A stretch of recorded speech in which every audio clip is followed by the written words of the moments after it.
Bienvenue dans le podcast Résilience, le podcast qui explore la notion d'inclusion sous tous les angles, afin de vous informer, vous sensibiliser et vous apporter des outils pour comprendre un concept bien trop complexe pour être abordé sous un angle unique. Nous démarrons cette première saison avec une série dédiée au racisme, plus spécifiquement celui qui vise les personnes noires ou perçues comme telles. Cette série spéciale de 4 épisodes est subventionnée par la ville de Genève, que nous remercions chaleureusement pour le soutien et la confiance. Bonjour, mon nom est Joëlle Payom, fondatrice de Résilience et animatrice de ce podcast. Quelle que soit la forme qu'il prend, que ce soit le profilage ethnique dans la police, ciblant particulièrement les hommes noirs, le fait de minimiser la douleur des femmes noires à l'hôpital, référence au syndrome méditerranéen, les micro-agressions au travail, les blagues racistes sous prétexte de faire de l'humour, les humiliations lors des démarches administratives, les réflexions et contrôles quasi systématiques au passage de la douane, la fréquence de ces micro-agressions lorsque l'on est une personne noire vivant en Occident, en Europe, en Suisse et à Genève, cela finit par miner la santé mentale. Être constamment sur le qui-vive, devoir se justifier dans toutes les situations de la vie courante, être traité comme des citoyens de seconde zone alors qu'on est né ici, qu'on a grandi dans ce pays, détenir la nationalité suisse et sentir que sa vie compte moins que celle des autres. C'est ce que vivent de nombreuses personnes dans leur propre pays. C'est la réalité, elle est brute, elle n'est pas jolie. Je dirais qu'elle est même amère, et surtout préjudiciable pour les personnes qui la vivent au quotidien. Mais nous ne sommes pas démunis face à cette triste réalité. La société a les moyens de prévenir ces actes et comportements racistes. Et des solutions correctives existent également. C'est ce dont nous allons discuter avec mon invité du jour, Abdul Karupt, qui est avocat dans l'un des plus prestigieux cabinets de Genève et de Suisse. Mais avant d'exercer et de prêter serment, il a eu une autre vie, une profession aux antipodes de ce qu'il fait aujourd'hui. Footballeur professionnel. Un parcours atypique et inspirant. Je me réjouis de cette conversation avec vous, maître Karupt. Bonjour et merci d'avoir accepté mon invitation. Comment allez-vous ?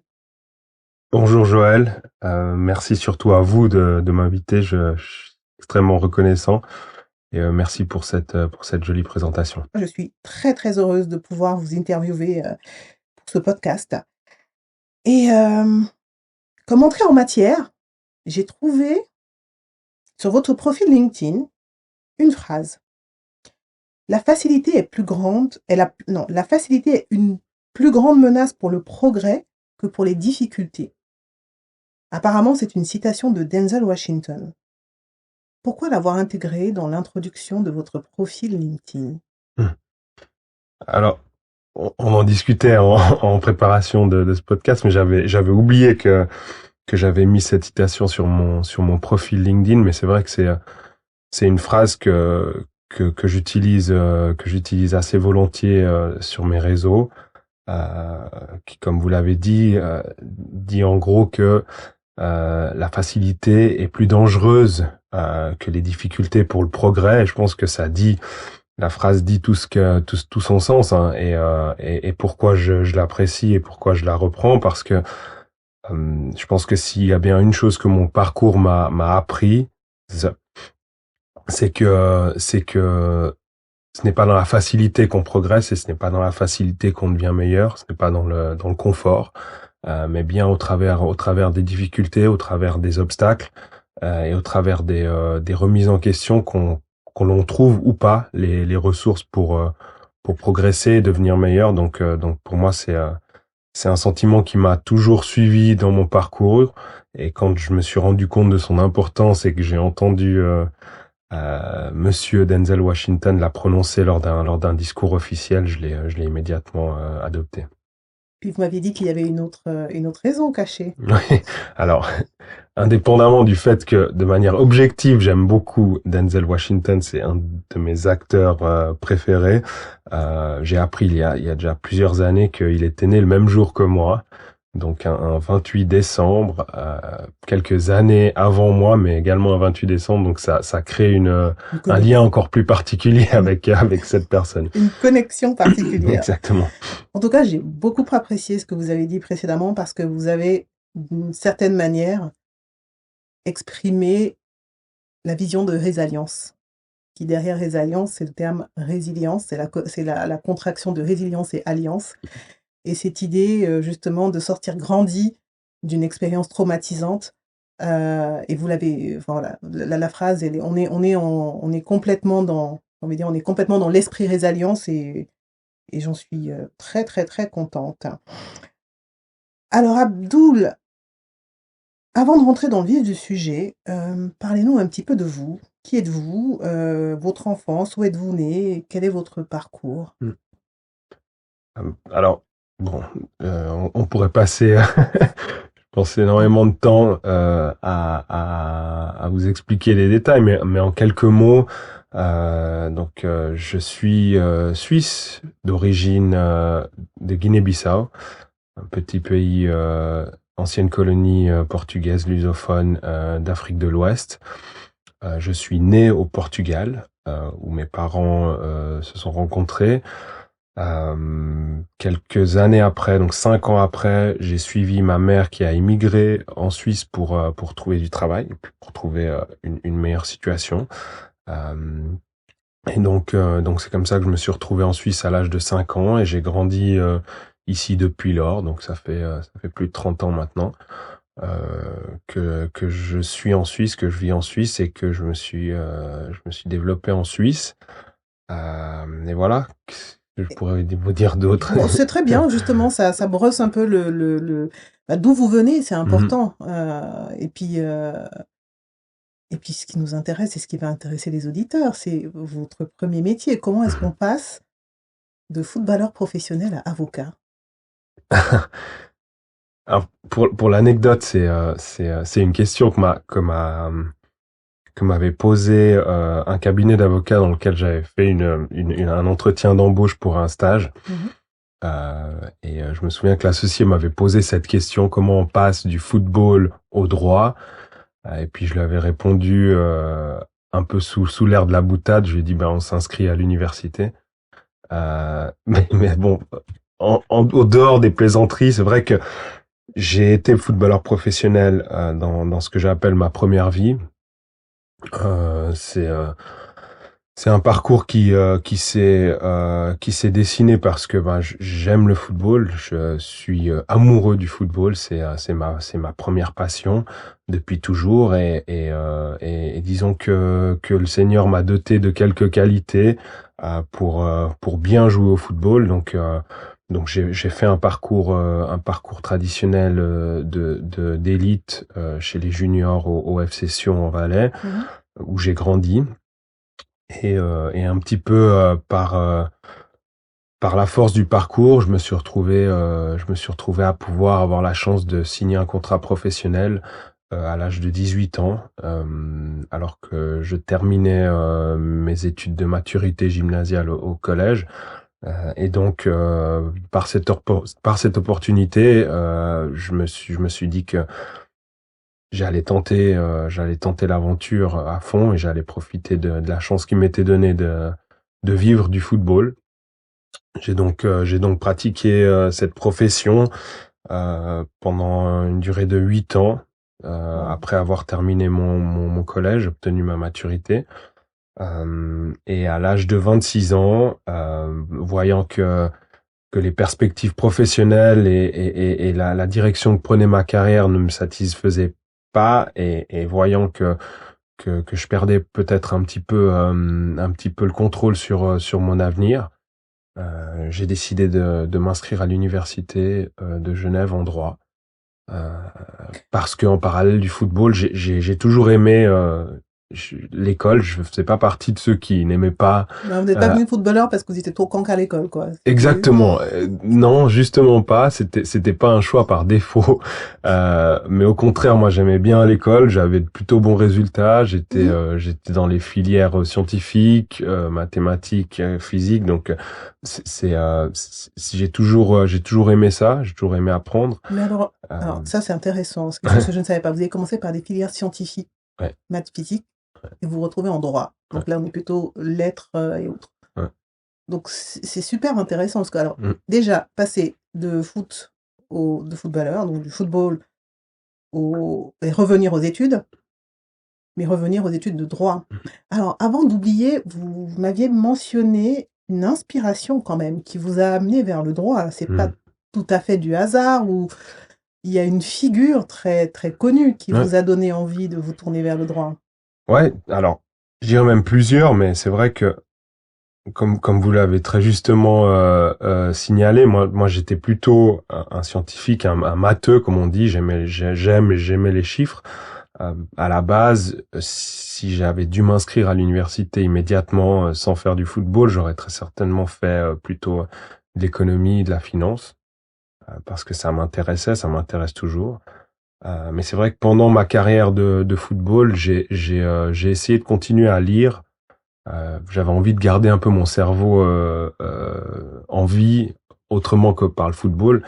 On peut en parler des heures, mais ça fait appel à une certaine forme d'intelligence de devoir jouer à un niveau professionnel, mais pas le même type d'intelligence. Mais donc, je lisais beaucoup de biographies, énormément de biographies de leaders, beaucoup de leaders noirs, africains, américains, et notamment pendant la campagne des élections de Barack Obama, son premier mandat.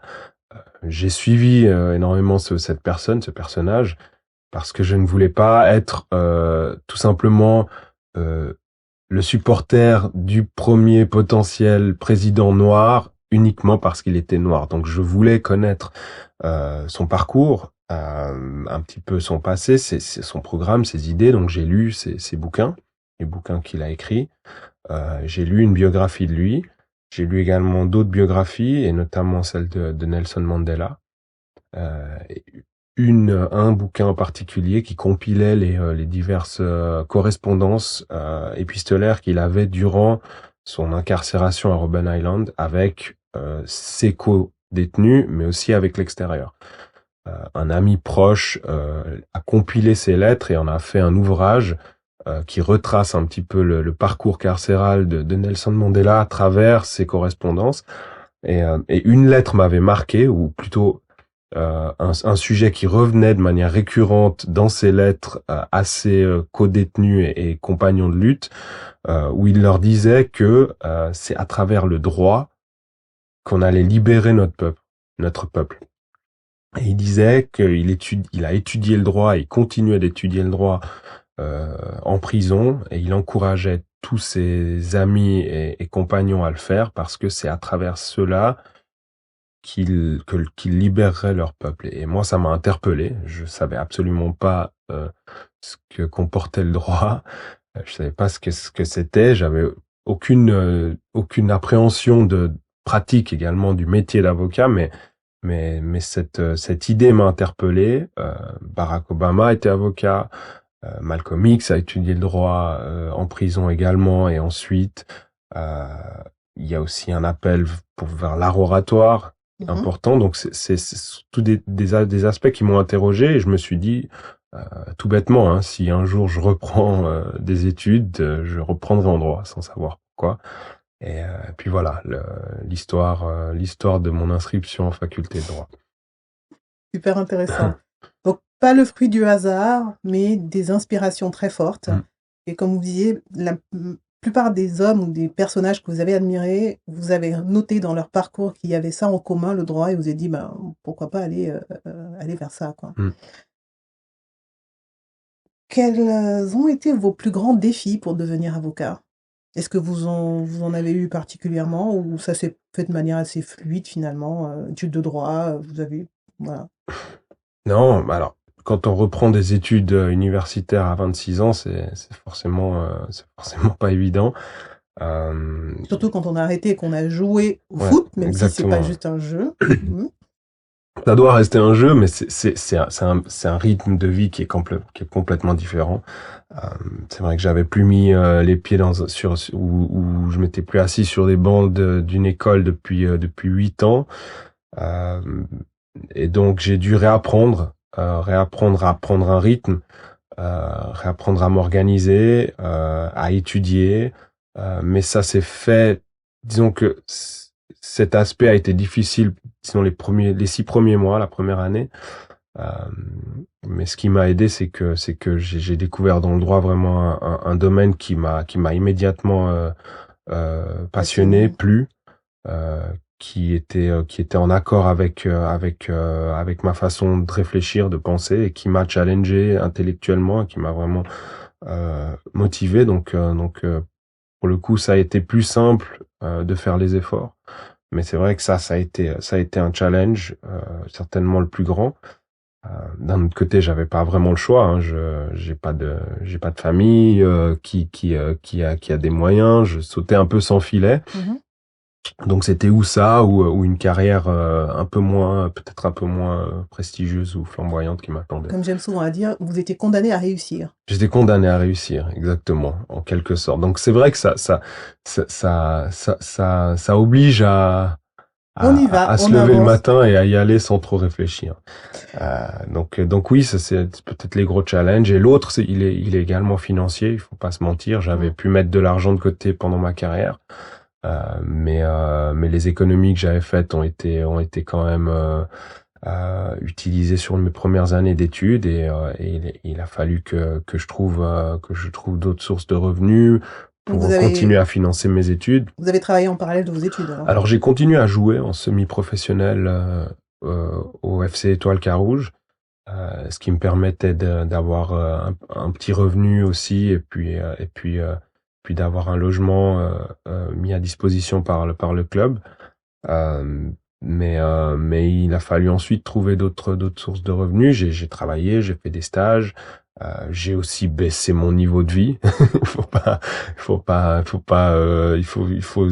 être honnête. Je vivais avec un autre rythme quand je faisais du football. C'était peut-être un peu plus flamboyant. Et là, j'ai dû simplement devenir un peu plus humble dans mon niveau de vie, dans mon train de vie pour pouvoir obtenir ce diplôme et aller jusqu'au bout de mes études. Vous avez fait les sacrifices qu'il fallait pour aller au bout de votre objectif. Oui, mais après, j'ai envie de dire, si il y a une autre phrase de Denzel Washington que j'aime beaucoup, qui dit: si vous voulez obtenir quelque chose que vous n'avez jamais eu, vous devez faire des choses que vous n'avez jamais faites. Donc il a fallu effectivement sacrifier, faire des choses que je n'avais jamais faites avant pour aller chercher ce que je voulais. Excellent, pragmatisme.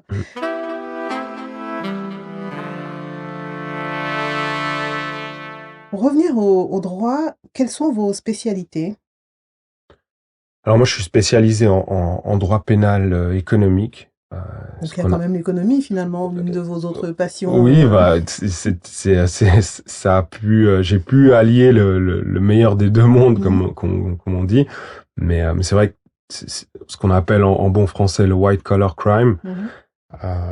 C'est principalement ce que je fais aujourd'hui dans ma pratique. Je fais également un peu de droit pénal commun, ce qu'on appelle droit pénal commun avec des infractions plutôt de rue, et du droit commercial, un peu de litiges commerciaux, mais je fais surtout du litige. D'accord. Du contentieux. Et est-ce que ces choix de spécialité ont un rapport avec votre parcours personnel?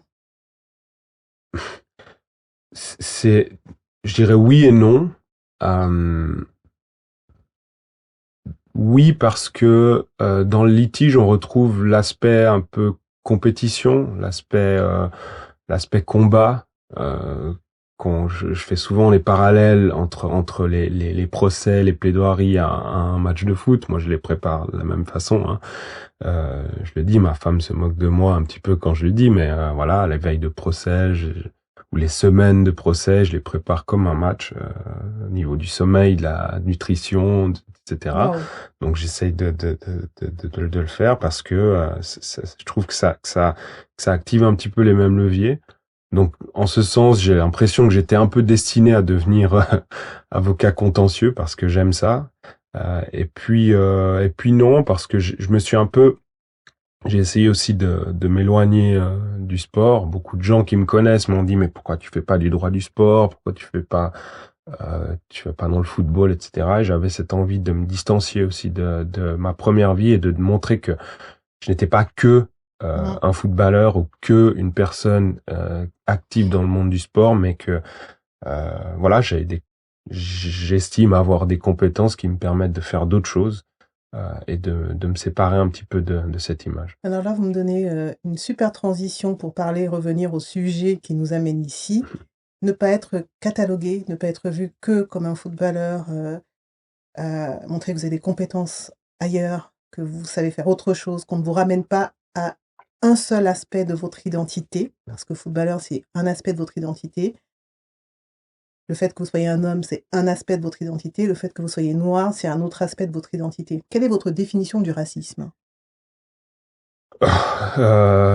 Comment définir un concept Pas en termes juridiques, là. Oui, non, alors, je vous avoue que en termes juridiques, je saurais même pas vous la décrire parce que... On a les définitions, on les mettra dans le descriptif du podcast. On a la longue définition de humanrights.ch, on a le truc. Ouais. Mais vous, comment vous résumeriez Moi, je le résumerais peut-être en deux mots. Je dirais que je pense que le racisme, c'est de l'ignorance et de la peur. Il y a un aspect d'ignorance parce que vis-à-vis des personnes différentes, on ignore tout de leur culture, de leur vie, de leur parcours. Et donc on les catalogue, on leur colle des préjugés et ensuite on les juge sur cette base-là. Et je pense qu'il y a un aspect de peur de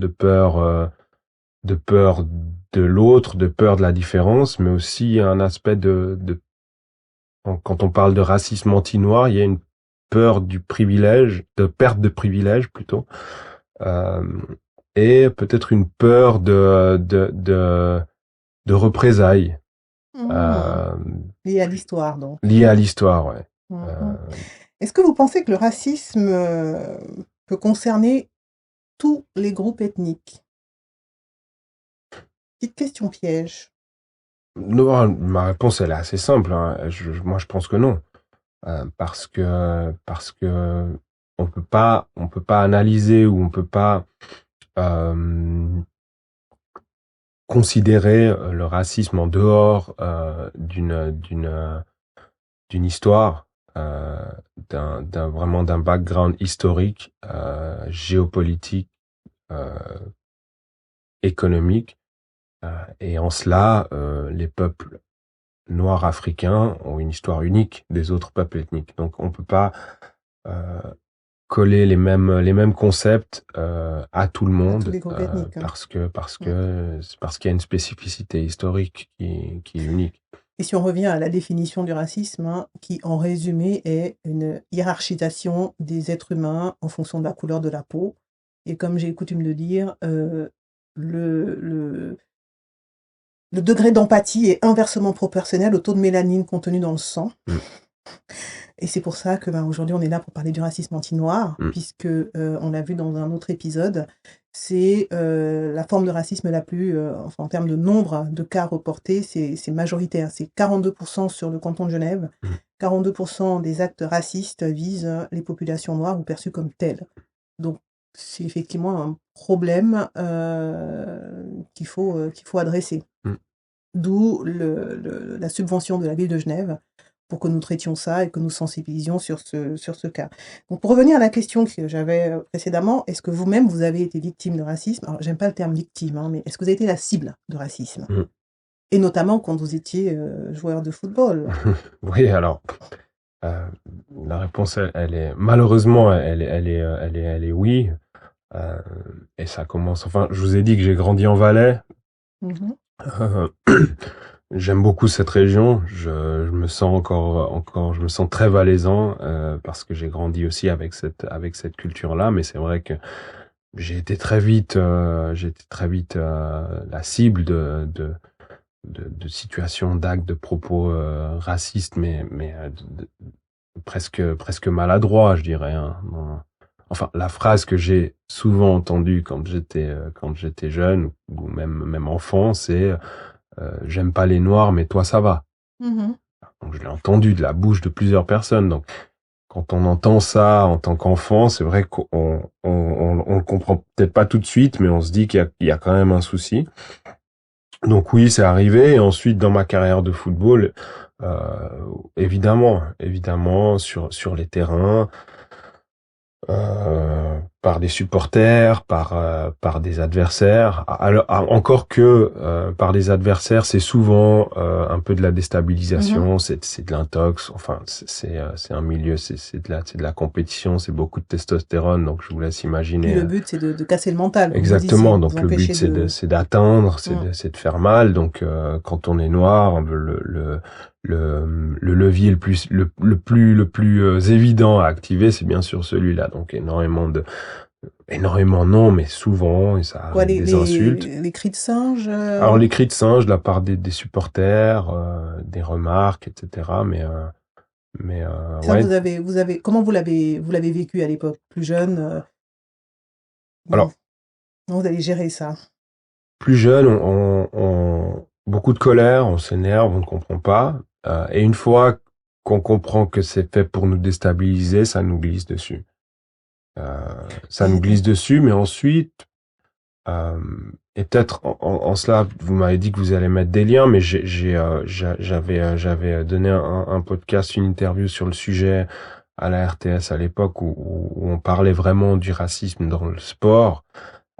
Et puis j'avais donné plusieurs exemples et plusieurs contextes, aussi en fonction des époques, et puis des diverses réponses qu'il fallait apporter maintenant à ces gestes qui se passent sur les terrains, parce que le football n'est pas un vase clos. Il fait partie de la société et il véhicule des valeurs que les enfants suivent, reprennent. Donc on peut plus accepter que dans des stades, des supporters se permettent, sous couvert de vouloir déstabiliser les joueurs, de propos, d'actes ouvertement racistes. Bon, on mettra effectivement le lien sur ce podcast-là.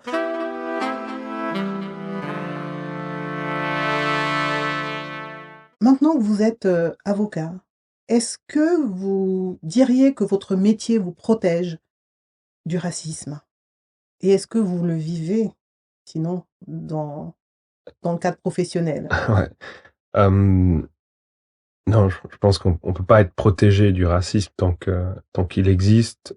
On est toujours sujet à des situations de racisme. Après, c'est vrai que le métier d'avocat vous donne une certaine crédibilité, et peut-être vous êtes perçu socialement à travers une autre lentille. Donc les personnes qui seraient plus enclines à avoir des comportements discutables à votre égard, peut-être qu'ils réfléchissent à deux fois avant de le faire. Donc sur cet aspect, peut-être que c'est moins le cas.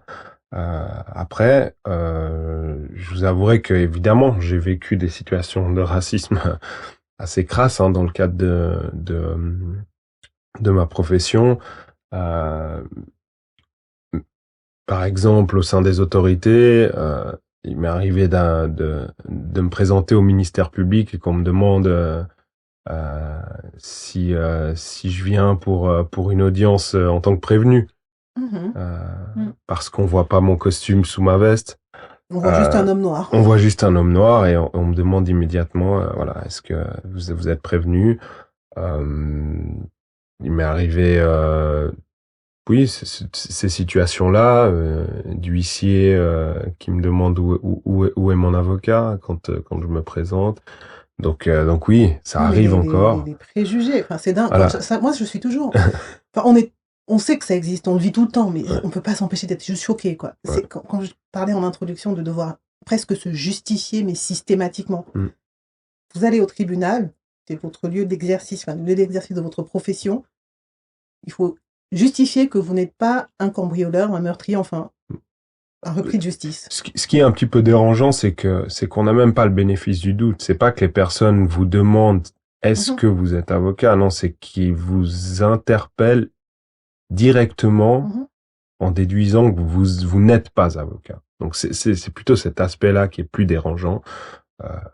Si c'est arrivé dans l'autre sens où on me demande vous êtes avocat, je dis oui. C'est pas toujours évident, c'est vrai que les gens qui me connaissent, j'ai la chance d'avoir des gènes qui me font moins vieillir, et peut-être que Ils se disent Oui, que donc en plus, j'ai le visage d'une personne trop jeune pour être avocate, donc bon, voilà. Mais c'est plutôt ça qui dérange. C'est plutôt ça qui dérange. Et il y a aussi l'autre aspect qui est que euh, parfois au sein de la communauté, on me respecte presque plus parce que je suis avocat, parce qu'on dit voilà, tu as réussi, c'est bien. Et moi, ça me dérange. Ça me dérange parce que on doit avoir plus d'ambition, je pense, et on doit s'imposer dans ces espaces-là qui sont également nos espaces et être plus fier d'une personne de la communauté parce qu'elle est avocate plutôt que parce elle est plombier ou je ne sais quoi ou électricien, eh ben ça participe à alimenter mhm. le problème. J'estime, en tout cas pour moi, c'est ma vision.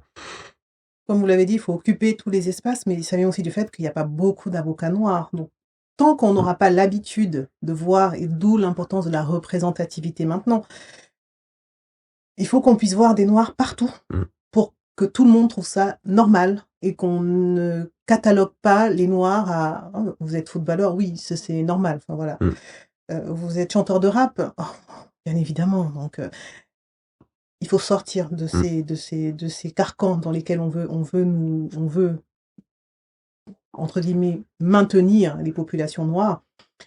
Et je partage votre avis, c'est qu'à un moment, est-ce qu'il faut encenser, enfin chaque fois qu'on voit un noir réussir, ah, malheureusement oui, il faut le mettre en avant.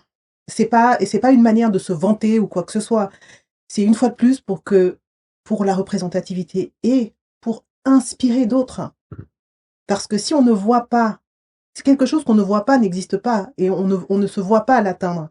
Donc si on voit un président être élu, enfin un homme noir être élu président des États-Unis, on se dit oui, moi aussi un jour, je peux y arriver. mm. Et puis d'autres personnes, en vous écoutant, vont se dire oui, ben moi j'ai envie d'être avocat et j'ai pas envie d'aller dans cette filière. J'ai entendu des cas hein, d'enfants au niveau de l'orientation scolaire. Mm.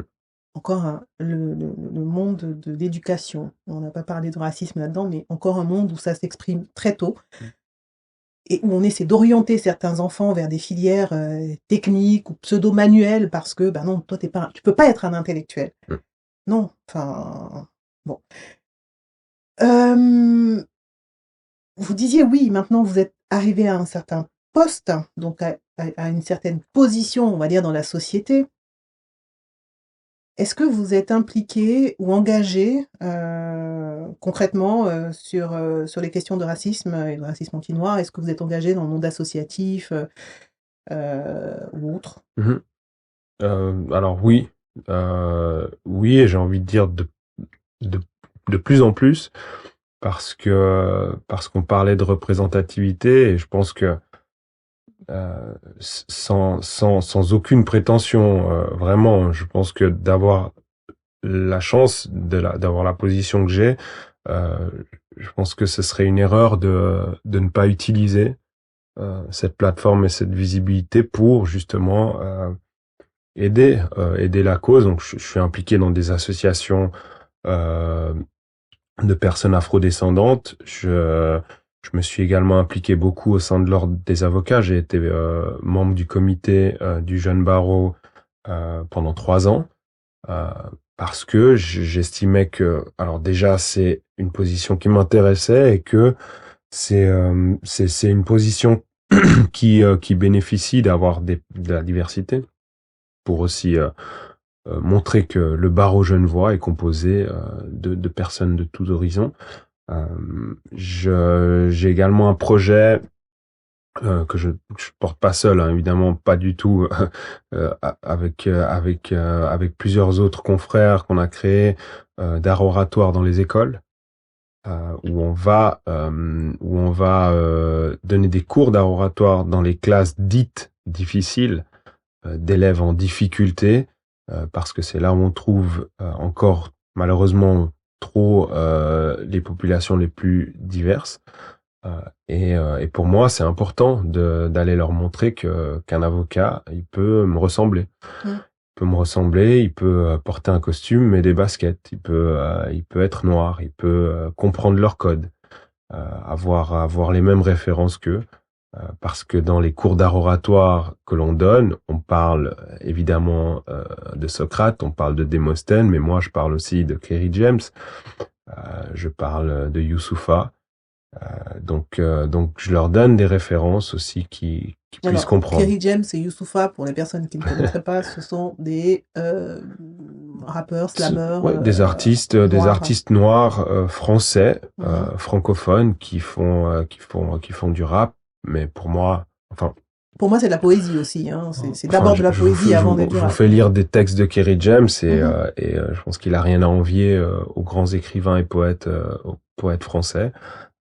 Pour la parenthèse, Kerry James est né un 28 décembre. Aussi. Je le mettrai juste au passage. Il en a même fait une chanson. Je ferme la parenthèse. Mais je pense que ces espaces-là sont importants. Et moi, ça m'est arrivé plus d'une fois d'avoir de jeunes étudiants, de jeunes élèves noirs qui viennent vers moi à la fin des cours, un petit peu à la dérobée, me dire voilà monsieur, moi je crois que j'ai envie d'être avocat comme vous. Wow. Et en toute modestie, je pense que si j'avais été un avocat blanc, il ne serait pas venu faire cette démarche et il aurait peut-être même pas pensé à l'idée de le faire. Ce jeune garçon sera peut-être jamais avocat, mais au moins à ce moment-là, il a eu cette idée-là et il s'est dit que c'est pas impossible. Donc j'essaye de m'engager par ces biais-là pour essayer de faire avancer la cause parce que je pense que c'est important.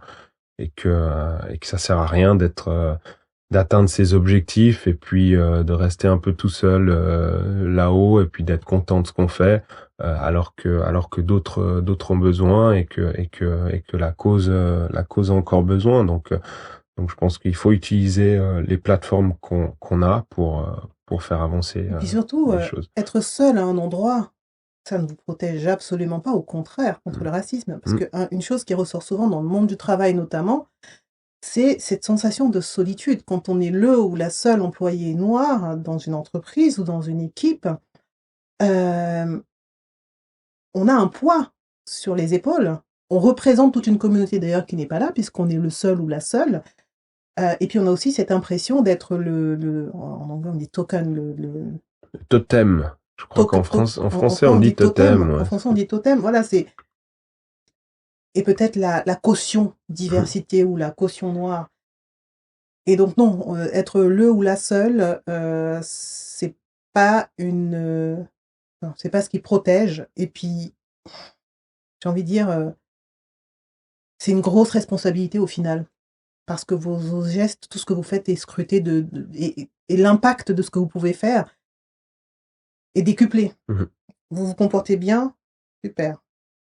Vous faites la moindre erreur, et puis là on voit, alors si on parle de l'exemple du football, on voit très bien, vous marquez des buts, super, vous en ratez un, et vous vous faites louper la coupe à votre pays, enfin on l'a vu avec la France il n'y a pas longtemps. Avec la France, avec l'Angleterre à l'Euro, voilà. On vous ramène à vos origines, etc. Enfin bon, bref, donc non, très mauvaise idée que de vouloir être le seul ou la seule noire à un endroit, quoi. Ok, on va... Alors, ma prochaine question, quels sont les dispositifs existants pour accompagner les victimes d'actes racistes?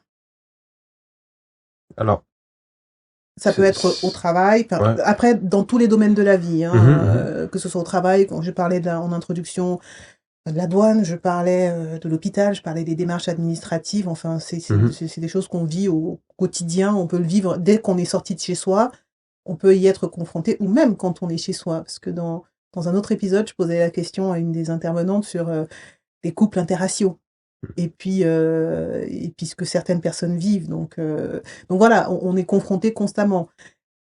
Le sujet est vaste, on va pas pouvoir rentrer vraiment dans le détail, mais est-ce que vous avez des solutions au niveau correctif? C'est une fois que la personne a vécu ça, qu'est-ce qu'on peut faire naturellement pour que ce soit la personne ou que ce soit les témoins?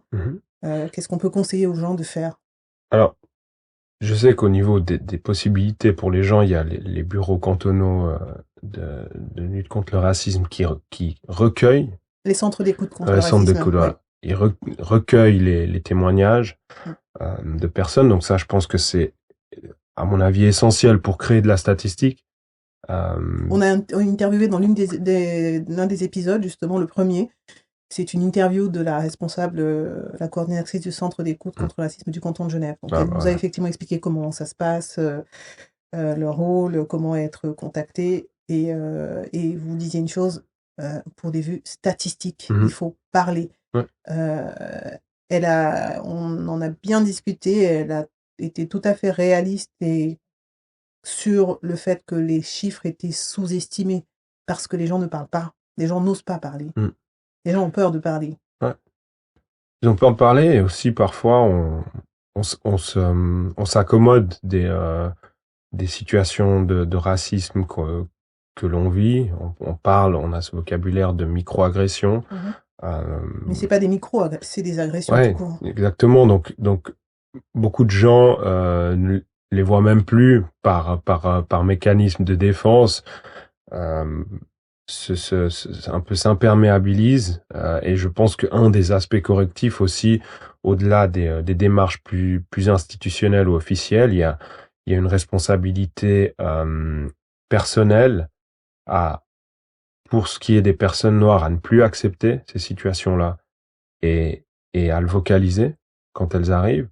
Et puis pour les personnes qui sont témoins de ces situations et qui sont gênées par cela, parce que certaines personnes estiment que c'est tout à fait OK, d'autres personnes sont gênées par ces situations, eh bien c'est également de soutenir, de vocaliser et de le dire et de pas uniquement avoir peur de passer pour un rabat-joie ou quelqu'un qui est trop sensible. On l'entend beaucoup trop souvent. Tu es trop susceptible, tu es trop sensible, tu vois du racisme partout, etc. Ça, c'est pour les cibles. Hein. Mais effectivement, pour les cibles, c'est pas parce qu'on dit qu'on l'est. Mais ça, vous savez, c'est le problème de la victimisation. Tu te victimises. Personne n'a envie d'être perçu comme une victime. Qui a envie d'être une victime? Sauf à être vraiment, avoir une névrose ou un problème psychologique particulier. La majorité des êtres humains n'ont pas envie d'être perçus comme des victimes et ne veulent pas, c'est même pas une question de perception, ne veulent pas être des victimes. Et si la société vous donne l'impression que vous victimisez, c'est une manière en fait d'étouffer la parole des victimes que de les accuser de se victimiser. Or, il faut qu'elles parlent, mais pour parler, il faut qu'elles soient dans un environnement sécurisant, qu'elles se sentent entendues, écoutées, qu'elles ne se disent pas justement qu'on va les moquer ou qu'on va les traiter de faibles. Donc l'importance de parler effectivement. Je vais faire une petite parenthèse, tiens, ça me donne l'idée d'en parler maintenant, parce que il faut quand même dire que ça existe. Pour les cas de harcèlement au travail, de toutes les formes, harcèlement et discrimination et toutes les formes de discrimination, il y a la plateforme rescare.com. Faut quand même qu'on fasse un peu d'autopromotion, hein, c'est Résalliance qui a développé cette plateforme pour donner justement un espace aux personnes pour qu'elles puissent parler, se sentir en sécurité, de pouvoir évoquer leur vécu au travail, je précise, et en toute confidentialité. Et si elles le souhaitent, de pouvoir être mises en relation avec des praticiens, dont des avocats, mais pas que, des psychothérapeutes et des coachs en transition de carrière. Et effectivement, au niveau des solutions, vous le disiez un petit peu, vous l'amorciez, au-delà de l'aspect juridique, pour moi, c'est très, très important de parler du soutien psychologique. Parce que les personnes qui vivent des actes et qui sont la cible d'actes et comportements racistes sont attaquées dans leur intégrité. Elles n'en ont pas forcément conscience. En plus, elles sont dans le déni elles-mêmes, parce qu'elles ne veulent pas se voir et se considérer comme une victime. Mais c'est un traumatisme. Et le traumatisme, il reste des années durant. Même si on l'étouffe, on fait semblant de ne pas le voir, c'est quelque chose qui peut revenir en surface, mais puissance 100 000, comme un tsunami, suite à un petit souci dans la vie. Ça peut être un problème ça peut être un divorce, ça peut être la perte d'un emploi, ça peut être une maladie. Et là, je parle de toutes les formes de traumatisme, hein, pas forcément liées au racisme. Mais quand on vit des actes, des agressions, quand on est atteint dans son intégrité, si on ne fait pas un travail sur soi en profondeur, on va le garder en soi pendant longtemps. Et un jour, il suffira d'une petite étincelle et on rentre dans une espèce de tsunami émotionnel, pour ne pas dire de la dépression. Donc, il faut se faire accompagner. Mais dans les cultures, alors j'aime pas ça parce que l'Afrique, c'est grand. C'est pas un pays, hein, c'est de multiples pays. Une chose que j'ai l'impression de retrouver en commun, c'est cette injonction à être fort, Mm. à ne pas montrer ses faiblesses, donc à ne pas écouter finalement ses émotions, qui font que beaucoup de personnes continuent dans leur vie avec un traumatisme qui est ancré, et lorsqu'ils se réveillent, ce traumatisme, parce qu'il finit par se réveiller, sont complètement démunis. Donc on a des gens qui vont tomber dans l'alcoolisme, dans la violence, enfin là on rentre un peu dans le domaine psychologique, et qui vont même pas faire le lien en fait avec des choses qui leur est arrivé comme le racisme, comme Mm. cette énième remarque qu'on a eue au travail, comme ce énième contrôle qu'on a eu, ou par la police par exemple. Je pense je parlais en introduction du profilage qui cible particulièrement, majoritairement les personnes noires ou perçues comme telles, Mm. et un moment où c'est lourd. Donc, l'objectif de ce podcast aussi, c'est de signaler ça, pour que les personnes concernées ne se disent pas « je dois montrer l'image de quelqu'un de fort parce que je suis un homme Mm. ».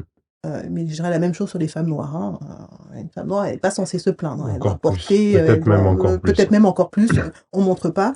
Et on garde, et puis un jour, ça Mm. nous chamboule, quoi. Mm. Donc c'est vraiment ce point-là que je voulais rappeler.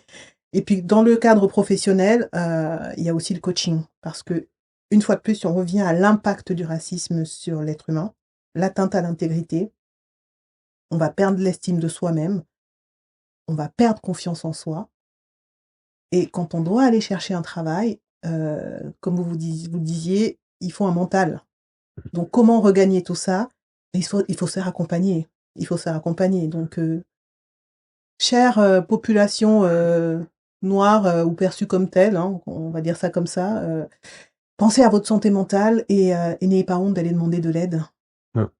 Non, je pense que c'est essentiel, hein. C'est essentiel comme remarque, mais j'ai l'impression que c'est un petit peu en train d'évoluer, cet aspect, et qu'il y a de plus en plus de prise de conscience sur la nécessité d'un accompagnement sur la santé mentale, Mhm. parce qu'il y a des traumas qui existent, qui interviennent très tôt dans nos existences et puis qu'on traîne. Mais peut-être pour revenir à un aspect, moi, qui, je pense, est lié aussi à l'environnement social, sociétal, et lié plus à mon activité, c'est que, en tout cas en Suisse, l'ordre juridique manque encore de suffisamment de soutien et de solutions euh, pour ses citoyens en cas de discrimination raciale. On a une norme pénale qui est cet article 261 bis qui est très très peu appliqué en pratique, qui est difficile à activer auprès des autorités, auprès des ministères publics et des tribunaux, et qui n'offre aucune protection concrète, par exemple dans le cadre du travail, Mhm. du monde du travail. Euh, on a, à titre d'exemple, une loi sur l'égalité Mhm. qui a été promulguée il y a quelques années déjà pour protéger contre les discriminations liées au genre et qui fonctionne très bien dans le cadre, très bien, on s'entend, qui fonctionne et qui offre des outils supplémentaires aux personnes, aux femmes en cas de licenciement qui est perçu comme abusif et qui permet de créer un levier auprès des employeurs, auprès des pouvoirs publics pour considérer ces situations-là. Et pour ce qui est de la discrimination raciale, on manque, Il n'y a rien. c'est le vide, c'est le Le néant vide, absolu. ouais. La voie pénale est trop difficile, aucune voie civile n'existe. L'aspect discrimination raciale est balayé parce que et aussi il y a énormément d'ignorance auprès des autorités sur la réalité de cette discrimination et tous ces concepts sous-jacents que les personnes noires ou racisées vivent au quotidien. Donc il faudrait, et on va venir sur la prévention finalement, il faudrait sensibiliser d'abord le, le corps, enfin, quoi, les avocats, le Hmm. système judiciaire. Ouais, alors je pense que c'est deux aspects, hein. Ça doit se faire en parallèle sur deux terrains. Il y a un aspect de sensibilisation auprès des personnes qui ont les prérogatives des pouvoirs publics aujourd'hui, qui ont la possibilité de décider. Mais il y a aussi un aspect peut-être plus politique et législatif. Euh, mais pour ça, il faut un vrai débat public d'abord sur la question. Euh, Parce que la Suisse est une démocratie participative et sans la compréhension, sans un débat public de fond et une vraie compréhension sur les problèmes, on n'obtiendra jamais d'évolution législative sur ces questions. Mais on l'a fait pour l'égalité homme-femme. Je vois pas pourquoi on pourrait pas le faire sur les questions de discrimination raciale. Alors, Donc c'est qu'est-ce qu'il faudrait faire concrètement? Il faudrait lancer un podcast, par exemple. Oui, mais Non, mais toutes ces actions, je pense, sont utiles. Mhm. Toutes ces actions sont utiles parce que c'est par le fond, c'est par l'information, l'éducation et un petit peu le bruit euh, que l'on crée ces débats publics. Et je pense que le fait que la ville de Genève aujourd'hui subventionne un tel podcast, ça montre que les pouvoirs publics commencent à être conscients de ces Mhm. questions et se disent que il y a un réel intérêt à en parler au sein de la population. Euh, mais le processus législatif a aussi son rythme, hein, Mhm. qui est bien plus lent que toutes les initiatives associatives. Mais je pense que c'est des signaux qui sont positifs et qu'il faut entretenir.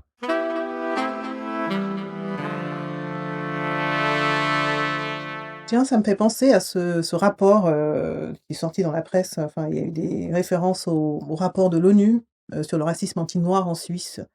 Il me semble que vous aviez planché dessus aussi, un petit peu, vous avez été impliqué. Oui, alors j'ai eu connaissance via alors plusieurs associations dont je suis membre, mais également l'Ordre des avocats et la Commission des droits de l'homme que on a eu l'information que les experts de l'ONU allaient venir faire une enquête en Suisse sur la situation du racisme anti-noir. Et, euh, et il s'avère que avec le jeune barreau de l'Ordre des avocats de Genève, on avait déjà entrepris une initiative de rédiger une édition spéciale de notre journal interne qui est publié 2 ou 3 fois par an sur la question pour aborder ces questions d'un point de vue juridique et aussi la situation du racisme au sein du barreau. Euh, donc on a Les conclusions de ce rapport, quelles étaient ces conclusions donc? alors je les ai pas en tête de manière J'ai entendu parler de évidente. condamnation de la Non, mais Suisse, non? c'est Un vrai truc que comme de ça. manière générale, si on lit les conclusions de ce rapport, il peut être qualifié d'accablant pour la Suisse Mhm. parce que les experts onusiens tirent des conclusions assez assez sèches sur la situation en Suisse, euh, notamment en lien avec les chiffres que vous avez évoqués plus tôt, quand on sait que 42% des actes de discrimination raciale concernent le racisme anti-noir. La conclusion paraît assez évidente sur la situation des personnes noires en Suisse. Mais les experts onusiens ont également fait état du cadre juridique et législatif, notamment la remarque que je faisais tout à l'heure sur cette norme pénale qui est très peu appliquée, difficilement applicable, et l'absence d'autres normes utiles pour les citoyens. Donc c'est vrai qu'il y a eu, c'est un rapport, je crois, qui a fait couler pas mal d'encre parce que il a un petit peu montré la Suisse sous un jour que elle n'a pas l'habitude peut-être, la Suisse. Est-ce qu'il y a une version qu'on peut mettre à disposition des personnes qui voudraient aller plus loin, qui voudraient le lire? Elle a été publiée, Oui, il a sauf été publié le erreur, je rapport? veux pas vous dire de bêtises, mais je crois qu'un résumé A de été, ce rapport est public et d'accord. est Bon, disponible on va le publiquement. trouver. Donc si Ok. euh, Et justement, quelle a été la réaction alors des autorités suisses à la lecture de ce rapport? Alors, je me souviens avoir lu une réaction officielle des autorités fédérales qui, en quelque sorte, disait, alors je paraphrase, hein, mais que les experts onusiens peignaient peut-être un peu le diable sur la muraille. Dans leurs conclusions, ils allaient peut-être un peu loin et que la situation sur le terrain n'était pas aussi scandaleuse que cela.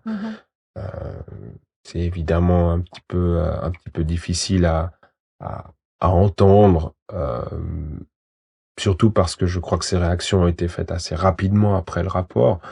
Euh, donc, C'était histoire de calmer le... Mais bon, on n'a pas évoqué le cas de George Floyd, parce que on va en parler dans un autre épisode. Mais je voudrais quand même revenir sur un point, c'est qu'il me semble qu'en Suisse, il y a eu des personnes, des hommes noirs tués après l'usage de la même méthode qui a tué de George Floyd, quoi. Il n'y a pas eu qu'un seul cas. Donc déjà, un cas, c'est trop. C'est la vie d'une personne. Il y a eu plusieurs cas. Et à partir de là, on ne peut pas dire que la situation n'est pas alarmante. Mais bon, après, il y a une posture à prendre.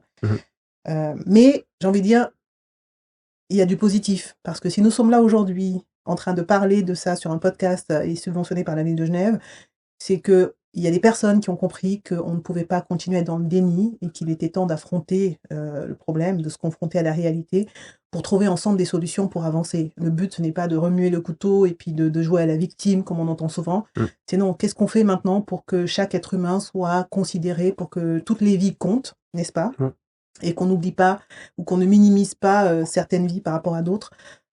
Juste pour avancer dans la paix. Parce qu'une fois de plus, je crois que la majorité des êtres humains sur cette terre, et en tout cas en Suisse, veulent la paix. Mais je pense que c'est essentiel. Hein. On n'est pas en train de... Je pense qu'il faut aussi replacer un petit peu le message. On n'est pas en train de diaboliser la Suisse. Complètement. Au contraire, c'est un pays qui permet quand même de discuter de ces questions, qui donne des tribunes aux gens pour le faire. Vous évoquiez les cas de meurtre, d'assassinat de jeunes hommes noirs par la police. Il s'avère que un avocat qui traite ces cas-là, c'est un confrère qui s'appelle Simon Nta, qui est avocat à Genève, aussi d'origine africaine, qui a eu des tribunes à la RTS, au journal, à la radio, pour parler de ces cas, pour venir présenter la position des familles, sa position juridique. Donc, je pense que sans diaboliser la situation, je pense que c'est pas mauvais de se regarder dans un miroir et de constater les problèmes où ils sont et de trouver des solutions ensemble. Et je pense que c'est un petit peu la voie que la Suisse permet d'emprunter, et pour ça il faut quand même le signaler, parce que d'autres pays sont peut-être moins Beaucoup proactifs ou ouverts à ces discussions-là. Exactement. Nous allons bientôt arriver à la fin de ce podcast, Maître Caru, putain. Quelle tristesse. Quelle tristesse. Oui, mais si des personnes souhaitent qu'on continue, on pourra... Moi, volontiers, je viens vous interviewer une autre fois. Hein. Joël, moi, je pourrais rester des heures à parler avec vous le savez. On pourrait en parler des heures. Pour résumer notre échange de manière... il y aurait beaucoup de choses à dire, hein, mais voilà, pour résumer un petit peu, je reviens sur l'objectif quand même, qu'on ne perd pas de vue l'objectif de cet épisode, c'était de parler des solutions préventives et surtout correctives. En 2-3 mots, comment on pourrait résumer? Alors, qu'est-ce qu'il faut faire? Je suis victime de racisme, j'aime pas ce terme, mais bon.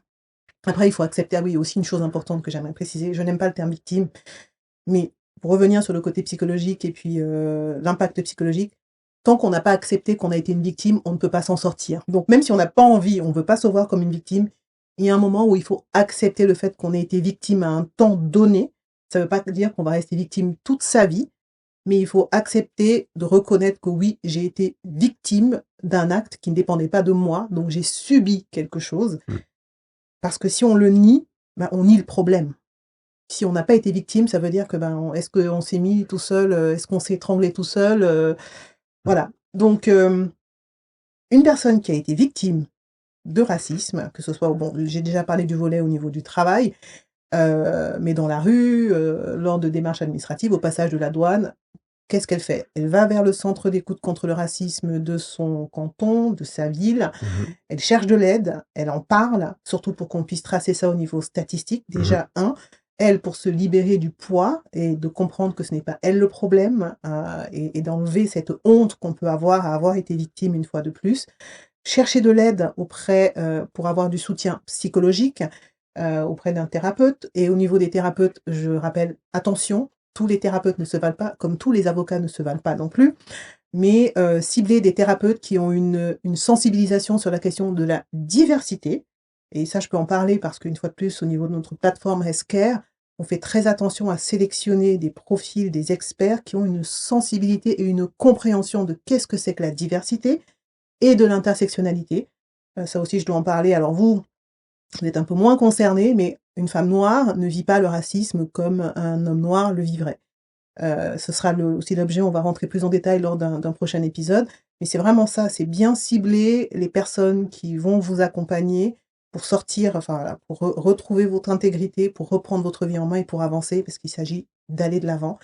Et pour revenir sur votre phrase du début, effectivement, hein, c'est confronté à l'adversité qu'on arrive à se dépasser, qu'on arrive à grandir finalement et à devenir meilleur. Je ne suis pas en train de dire que c'est bien le racisme et qu'il faut vivre ça parce que le racisme tue, on l'a déjà vu, c'est pas un débat.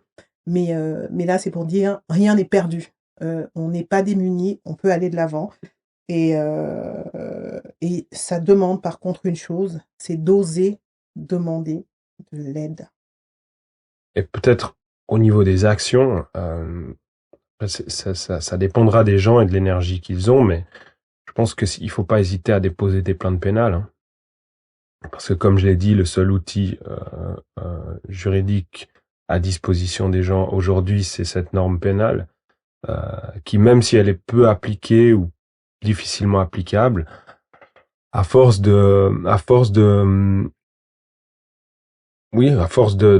porter des cas devant les autorités, forcément, c'est comme ça qu'on fait bouger les lignes.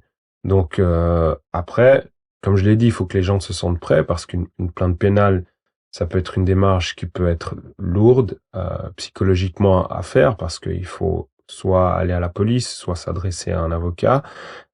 Et si, comme vous l'avez dit, on se trouve face à des gens qui ne nous comprennent pas, on peut très vite être confronté à des situations difficiles. Et ensuite, une procédure pénale, ça peut être lourd. Donc, il faut être prêt à aller au combat, j'ai envie de dire. Mais si les personnes se sentent prêtes et si elles estiment que ce qu'elles ont vécu, ce sont des actes de discrimination raciale, il faut pas hésiter à aller porter plainte et à s'adresser à des avocats de la place. Également sensibiliser à la question, comme vous l'avez dit, parce que pas tous les avocats ont cette fibre et ont ces connaissances-là pour porter des cas et puis pour faire évoluer aussi les jurisprudences en la matière, parce que c'est aussi comme ça qu'on obtient des modifications législatives. Complètement. Alors, on arrive à la fin, mais une dernière petite question. Pour finir sur une note plus légère, en lien ou pas avec le sujet, quelle est la dernière chose qui vous a particulièrement ému? Ça peut être un livre, ça peut être tout. Une chanson. C'est ma fille. C'est ma fille. Qu'est-ce qu'elle a fait de particulier? Mais elle est dans une phase où elle évolue très vite là. Elle va avoir 18 mois. Ouais. Et puis en réalité, elle m'émeut tous les jours. Là, depuis quelques semaines, on sort des vacances d'hiver. Donc j'ai pu passer beaucoup de temps avec elle et avec mon épouse. Ce qui est un peu moins le cas pendant l'année quand on est dans le tourbillon de nos activités.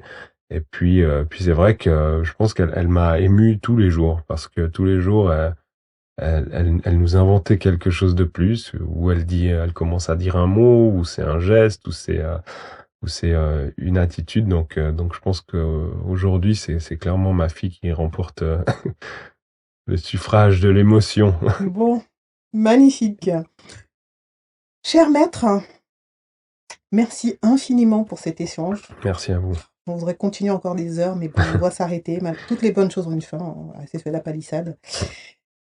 Il est possible de casser les codes, d'arriver là où on ne nous attend pas. Et ça, votre parcours le prouve amplement. Pour ce faire, on a souvent besoin d'une inspiration quand même. Et comme vous avez été inspiré par Barack Obama, Denzel Washington, Nelson Mandela, entre autres, je pense que beaucoup d'autres vont être inspirés aujourd'hui par votre témoignage. J'en suis même certaine. Merci infiniment. Donc nous sommes arrivés à la fin de cet épisode. Chers auditeurs, chères auditrices, si cet épisode vous a plu, si vous en voulez plus, et si vous voulez plus d'interviews de Maître Abdul Karupt, surtout envoyez-nous un mail à podcast@resalliance.com. Et si vous souhaitez aussi nous suggérer d'autres idées de podcasts, de sujets à traiter dans ce podcast, la même chose, n'hésitez pas. Je vous donne rendez-vous pour un prochain épisode très bientôt. Ah, j'ai failli oublier, bien évidemment, si cet épisode vous a plu, n'hésitez pas à laisser 5 étoiles sur la plateforme de votre choix.